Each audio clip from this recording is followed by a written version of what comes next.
Assalamualaikum warahmatullahi wabarakatuh. Perkenalkan, saya Hikmul Saini dengan NPM B1A021143 dengan nomor absen 01. Di sini saya akan mempresentasikan mata kuliah Kapasitas Meta Hukum Perdata dengan materi Perbuatan Melawan Hukum atau PMH yang dosen pengampunya adalah Bapak Aditya Warman, SH MHUM. Pertama-tama, tentu kita harus memahami atau tahu arti dari perbuatan melawan hukum itu apa.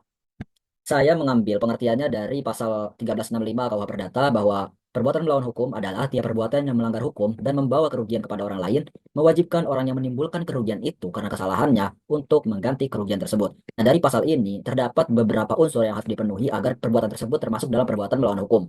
Adapun unsur-unsur PMH yang ada di pasal 1365 KUH Perdata tadi, nah itu ada lima. Pertama harus ada perbuatan, yang kedua itu melawan hukum, yang ketiga adanya kesalahan, yang keempat adanya kerugian, yang kelima ada hubungan sebab akibat antara perbuatan dan kerugian. Dari unsur-unsur ini, saya akan menjelaskan lebih rinci terkait unsur satu sampai unsur 5.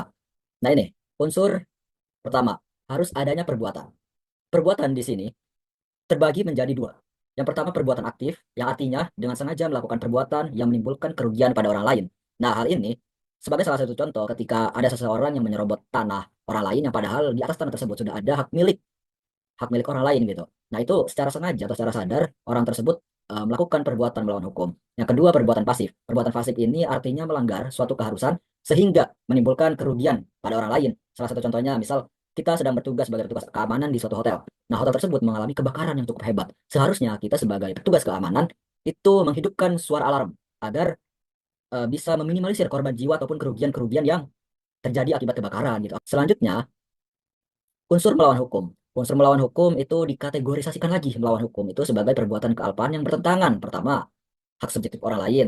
Yang kedua, kewajiban hukum si pelaku. Yang ketiga, kesusilaan. Yang keempat, kepatutan, ketelitian, dan kehati-hatian atau patiha. Nah, dari kategorisasi melawan hukum, ini juga akan saya jelaskan lebih rinci. Nah, ini pertama, kategorisasi hak subjektif orang lain. Hak subjektif orang lain adalah kewenangan ya secara khusus yang diberikan oleh hukum kepada orang lain untuk mempertahankan kepribadiannya, untuk mempertahankan apa yang dimiliki oleh pribadinya gitu. Yang pertama, hak subjektif orang lain itu ada tiga. Yang pertama, hak pribadi. Hak pribadi ini adalah hak yang memang sudah melekat pada dirinya, pada diri manusia gitu, pada dirinya sebagai manusia. Salah satu contohnya adalah kehormatan. Di dalam diri manusia itu pasti semuanya mempunyai kehormatan. Oleh karenanya kita dilarang menghina, dilarang mencemarkan nama baik gitu. Nah, kalau kita melakukan kedua hal tersebut, maka kita masuk dalam perbuatan melawan hukum, yaitu bertentangan dengan hak pribadi. Yang kedua, hak kebendaan. Hak kebendaan ini salah satu contohnya adalah hak milik gitu. Yang ketiga itu hak-hak khusus yang memang secara khusus itu diberikan kepada kita sebagai warga negara, kepada kita sebagai anak di rumah, misalkan gitu, sebagai kita, kepada kita sebagai pelajar atau mahasiswa gitu. Nah, selanjutnya kategorisasi melawan hukum itu bertentangan dengan kewajiban hukum. Maksud dari bertentangan adalah perbuatan seseorang yang memang bertentangan dengan keharusan atau larangan.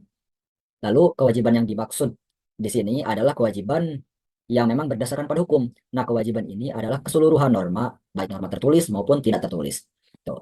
Norma tertulis, ya contohnya norma hukum, terus norma tidak tertulis, contohnya norma kesusilaan, itu biasanya lahir dari kebiasaan-kebiasaan pada suatu kelompok masyarakat, gitu.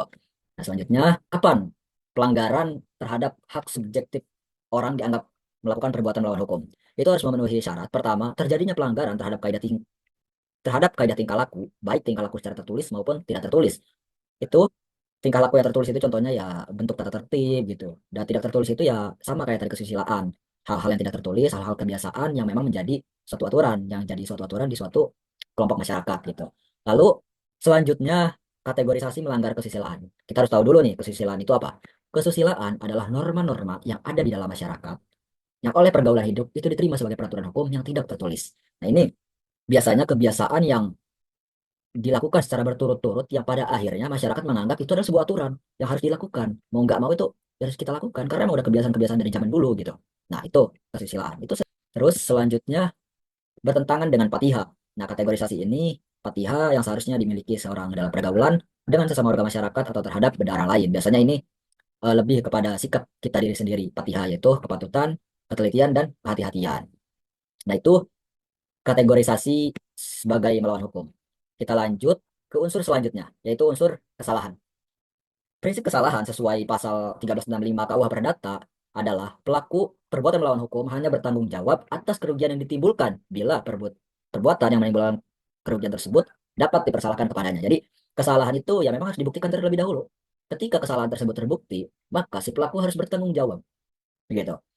Nah, arti luas dari kesalahan itu kita bisa artikan sebagai kesengajaan atau kelalaian kita. Lalu sifat dari kesalahan itu ada dua. Pertama objek subjektif, yang kedua itu objektif. Yang subjektif ini kita harus lihat dari pelakunya dulu. Apakah pelaku tersebut melakukan kesalahan itu secara sadar atau tidak sadar atau gila gitu. Jadi itu subjektif. Sedangkan objektif itu memang kesalahan atau perbuatan yang diketahui banyak orang bahwa ketika kita melakukan perbuatan tersebut itu salah gitu. Nah, itu objektif. Selanjutnya unsur kerugian. Unsur kerugian ini terbagi menjadi kerugian ini menjadi terbagi dua, kerugian material dan imaterial. Kerugian material ya kerugian yang memang langsung terjadi kepada diri kita ketika kita menjadi korban dari PMH, perbuatan melawan hukum. Misal ditabrak orang, dibawa ke rumah sakit, nah, itu kerugiannya jelas kita harus menanggung biaya rumah sakit, terus ya kita juga terkena luka-luka gitu. Nah, lalu kerugian imaterial ini terjadi ketika di suatu waktu itu kerugiannya baru terasa gitu. Contohnya tadi menabrak orang dan orang tersebut di kemudian hari ada rasa trauma untuk jalan kaki karena takut ditabrak. Nah, ketakutan atau trauma tersebut itu masuk ke dalam kerugian imaterial. Selanjutnya ini unsur sebab akibat antara perbuatan dan kerugian. Untuk melihat sebab suatu peristiwa, maka ada dua teori yang saya ambil. Pertama, teori conditio sine qua non yang digagas oleh von Bury adalah tiap-tiap sebab atau masalah yang merupakan syarat untuk timbulnya suatu akibat. Itu yang disebut dengan sebab. Yang kedua, teori adequate yang digagas oleh von Kris, yaitu perbuatan yang harus dianggap sebagai sebab dari akibat yang timbul adalah perbuatan seimbang dari perbuatannya. Itu yang dimaksud dengan sebab. Ini adalah ukurannya akal sehat kalau teori yang kedua. Jadi unsur hubungan sebab dan akibat itu harus ada. Ketika terjadi suatu permasalahan perbuatan melawan hukum, itu kita harus cari tahu dulu sebabnya apa nih. Lalu ketika sebabnya sudah ada, apakah ada akibatnya? Nah, jadi sebab ini adalah suatu perbuatan, akibat ini adalah sebuah kerugian. Jadi kedua-duanya itu harus ada. Lalu ini unsur yang terakhir. Ini unsur yang terakhir. Selanjutnya ini bahwa dalam perbuatan melawan hukum kita mempunyai pembelaan jika kita dikenai tuntutan di dalamnya gitu. Nah, pembelaan ini disebut dengan dasar pembenar hukum. Ada tiga dasar, ada empat, sorry, ada empat dasar pembenar hukum untuk membatalkan tuntutan terhadap kita ketika kita dituntut melakukan perbuatan melawan hukum. Yang pertama, dasar pembenar itu keadaan memaksa. Keadaan memaksa ini memang di suatu keadaan kita mau tidak mau harus melakukan hal tersebut, padahal hal tersebut itu merugikan orang lain. Nah, disitulah keadaan memaksa timbul gitu. Oleh karenanya itu harus dibuktikan. Ketika terbukti, maka tidak bisa dikenakan perbuatan melawan hukum. Yang kedua itu pembelaan terpaksa. Pembelaan terpaksa ini ketika kita berada di keadaan yang memang kita tertekan, keamanan kita terancam gitu. Di situ kita boleh tuh melakukan pembelaan. Pembelaan tersebut adalah pembelaan terpaksa untuk menjaga keamanan diri kita.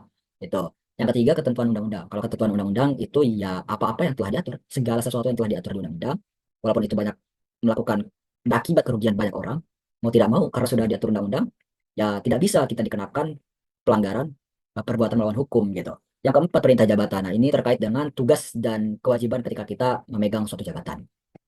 Terus yang terakhir, ini ada tuntutan berdasar pasal 1365 KUH Perdata. Tuntutan ini bisa kita layangkan ketika kita menjadi korban perbuatan melawan hukum. Yang pertama, tuntutan ganti rugi dalam bentuk uang. Atas kerugian yang ditimbulkan, tentu harus ada rugi dulu tuh, harus ada kerugian dulu, baru kita meminta ganti rugi dalam bentuk uang. Itu boleh kita tuntut. Yang kedua, ganti rugi dalam bentuk natura atau dikembalikan dalam keadaan semula. Nah, ini ini juga bisa menjadi tuntutan kita. Nggak usah lah minta lebih atau minta ganti rugi. Yang penting barang kita kembali gitu. Nah, itu biasanya itulah yang masuk ganti rugi dikembalikan dalam keadaan semula. Yang ketiga, ini pernyataan bahwa perbuatan yang dilakukan adalah melawan hukum. Nah, ini seringkali kita temui di sosial media, yaitu dalam bentuk klarifikasi gitu. Yang keempat, itu melarang dilakukannya perbuatan tertentu. Nah, ini biasanya dalam bentuk teguran. Itu jadi tuntutan yang bisa kita layangkan ke pengadilan jika kita menjadi korban dari perbuatan melawan hukum. Mungkin itu presentasi materi terakhir. Akhirnya saya ucapkan terima kasih kepada penonton dan dosen pengampu mata kuliah Bapak Edita Warman SIM Home. Semoga dapat bermanfaat bagi banyak orang dan khususnya untuk diri saya pribadi. Saya tutup presentasi ini. Wassalamualaikum warahmatullahi wabarakatuh.